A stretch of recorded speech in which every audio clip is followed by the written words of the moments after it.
Good morning. Welcome to Wishtree Part 3. We are reading pages 87 to 110. It's the first half of Part 3. And as you can see, I am sitting in our classroom. It's very lonely and quiet without you here, but I came up for a meeting to grab some things and thought, how fun to do our read aloud from our classroom, so you kind of feel like we are back at home, our second home. So part 3, if you haven't had a chance to watch the summary of part 1 and 2, make sure you do that because there's some important information that comes into play as we continue in the book. So here is part 3, page 87 to 110. Bongo, I said early that morning as the last star faded like weary fireflies, there's something I need you to do.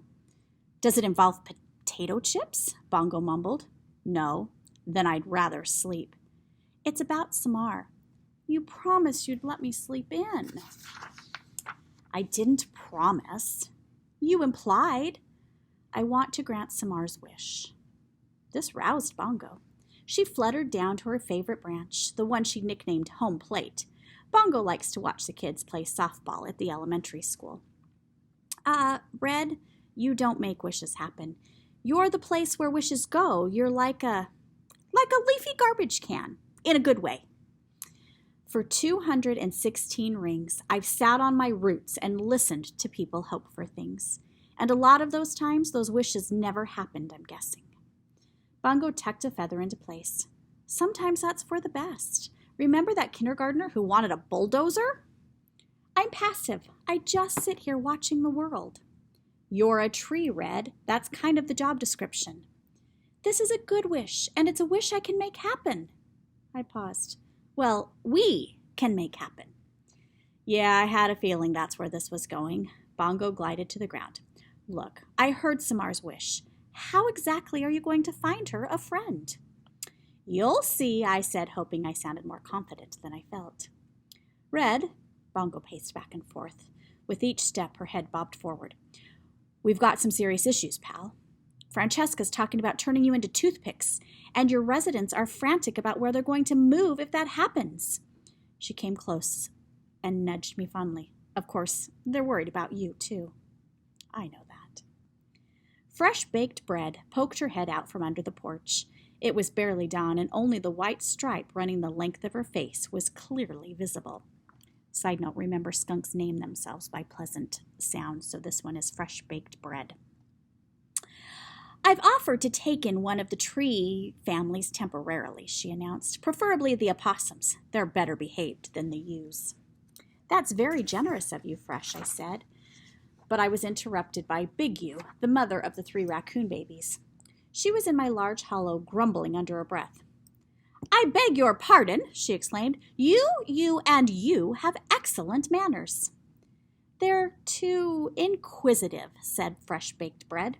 Always poking their noses where they shouldn't be, grabbing things with those little paws of theirs. Well, at least they don't stink, Big U cried, and your children have paws last time I checked. Hairy Spiders, the mother opossum, peeked out cautiously from her own hollow. Remember opossums name themselves after things they fear.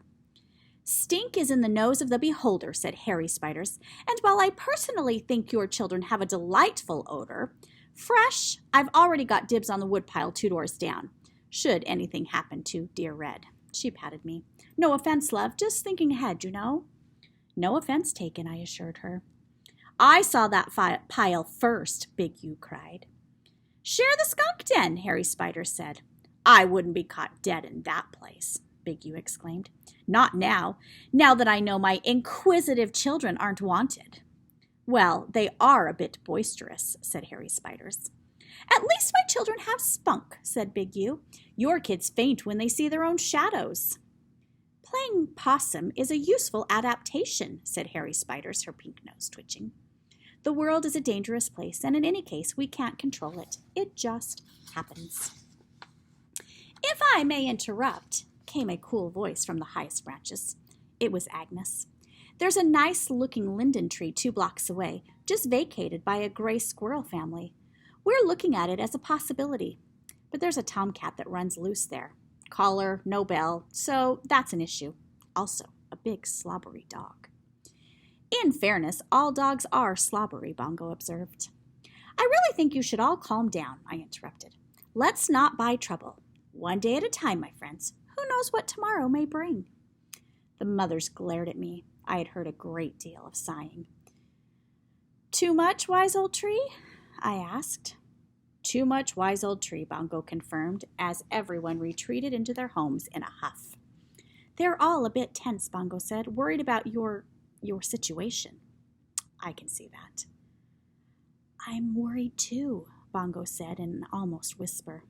I know, I said gently, but every cloud has a silver... Red, Bongo interrupted. Sorry. There must be something I can do, Bongo said. You are a good friend, Bongo, but sometimes all you can do is stand tall and reach deep. Red! Sorry, I said again. What will I do without you, Red? Bongo said softly. You'll be fine, my friend, I promise. We both fell quiet. At last, Bongo shook herself, feathers fluffing. In any case, maybe not the best time to be granting wishes, is my point. Seems to me this is exactly the right time, I replied. Bongo growled her little old man groan. She knew I wasn't backing down. And with that, we began to plan. We executed plan number 1 an hour and a half later when Stefan headed off to school. He'd gotten only as far as the sidewalk when Bongo dove straight toward his backpack. Poking at the zipper with her beak, she cawed frantically. When crows want to be loud, they can be extremely loud. What? Stefan cried. What is wrong with you? What is wrong with you, bird? He dropped his backpack to the ground. Bongo landed on the backpack, looking up at him hopefully. Chip, please, she said. Stefan rolled his eyes. Seriously? Hello, Bongo said. Chip, please? Stefan put his hands on his hips. Okay, fine. I've seen you in action working the bus line. Bongo hopped to the ground as Stefan unzipped his backpack. You rock, she said politely. Stefan pulled out his lunch bag and opened it. Let's see. I've got a tuna fish sandwich, carrot sticks. But before he could say anything more, Bongo plunged into the backpack, grabbed a sheet of paper, and flew skyward. Hey, that's my English homework, Stefan cried. Come back here, you thief! Bongo flew high into my branches and landed with a victorious caw.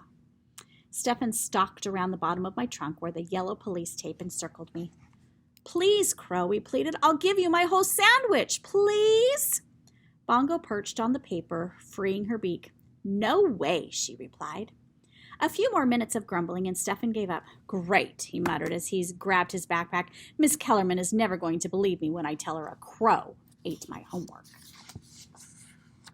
When Samar exited her house, it was time for the rest of our plan. She paused, as she always did, to say hello, and Bongo, as she always did, said hello back. But this time Bongo surprised Samar by landing on her shoulder and presenting her with a mangled piece of paper. Samar took it from Bongo. This has Stefan's name on it. Why on earth do you have it? No way, Bongo said, by the way of an answer. Well, I'll be sure he gets it, Samar said. Bongo gave a little caw and headed back to me. Perfect. A simple plan, beautifully executed.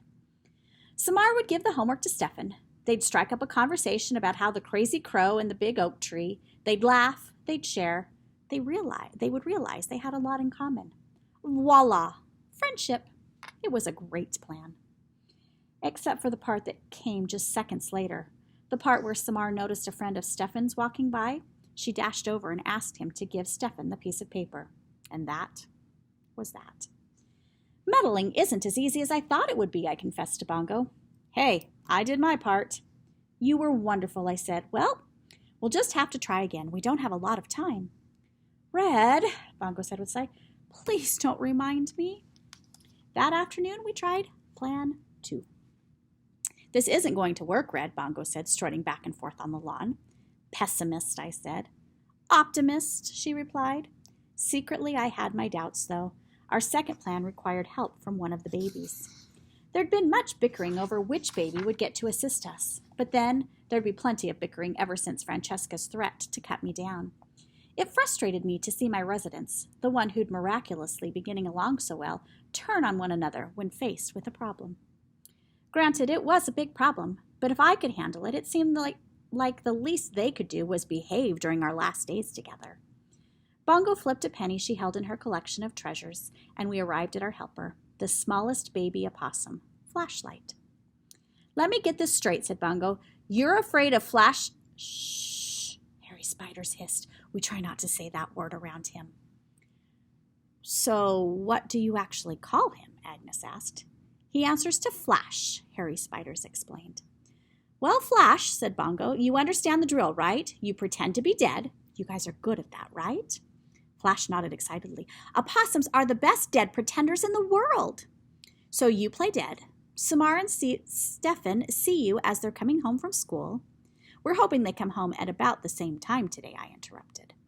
"And they freak out," Bongo continued. "See the cute little maybe dead baby talk about what to do." "Are you certain this is safe?" asked Harry Spiders. "I'm feeling a little faint just thinking about it." "We'll all be watching. And Stefan and Samar are smart kids," I reassured her. "They'll know not to touch a sick animal." So they go get their parents, call a wildlife rescue place or maybe a vet, and while they're busy, Bongo continued, little Flash runs back to his den. Samar and Stefan come back out, have a good laugh about the vanishing opossum. Maybe the parents even get to talking. "I really think you would do a better job," Big U complained. "She's a born actor. Or you, or maybe you." "This has been officially decided," Bongo said. "We flipped the penny, remember?" "Just saying," Big U muttered. Down the street, the school dismissal bell rang. "Places, everyone," Bongo urged. "This is totally going to work," I said.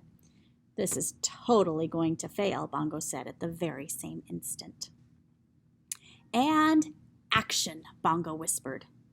"And action," Bongo whispered. Little Flash waddled out to the middle of the lawn. He lay down on his side and curled up. He closed his eyes. He drew back his lips, revealing tiny, needle-like, sharp teeth. "Perfect," Bongo said.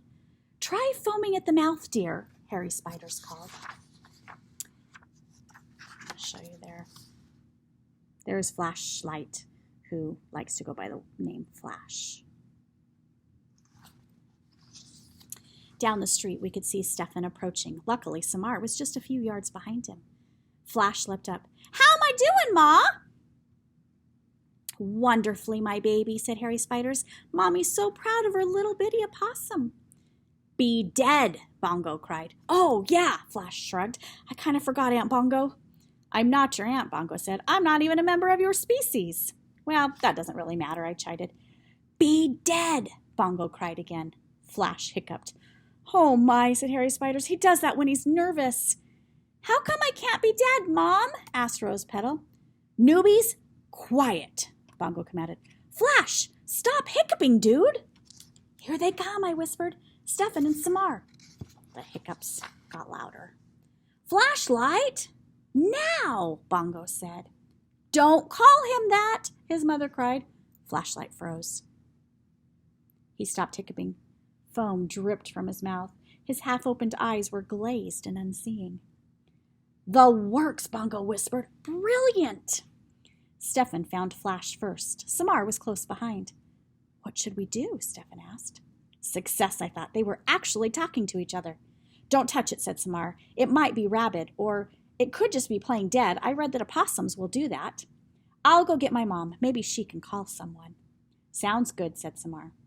To my disappointment, Stefan and Samar nodded at each other and promptly went into their separate houses. And once again, that was that. All that work for just a few moments of conversation? How exactly did people make friends? How hard could it be? Still, I reminded myself, Stefan and Samar had spoken to each other, and that was a good first step, wasn't it? "Flash," Bongo called, "time to go back to your den, buddy, before they come back." Flash remained frozen in a little opossum ball. "Flash," I called. "Flash, baby," Harry Spiders yelled. "Oh my," said Big U, "I don't think your baby's acting." "My baby, my precious Flash," cried Harry Spiders, and Flash's brothers and sisters began to wail.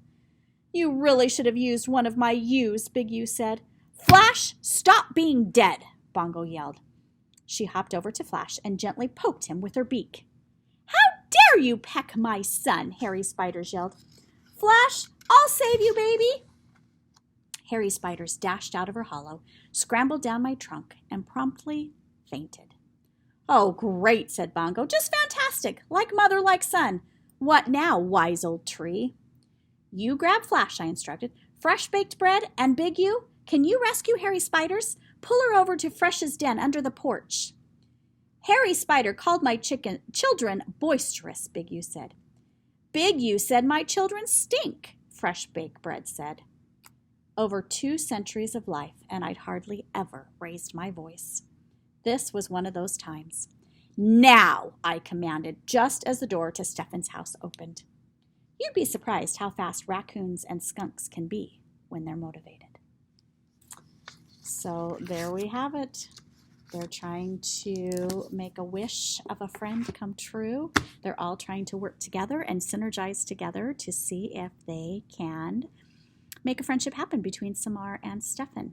Think about your friends and what you have done to become friends with people.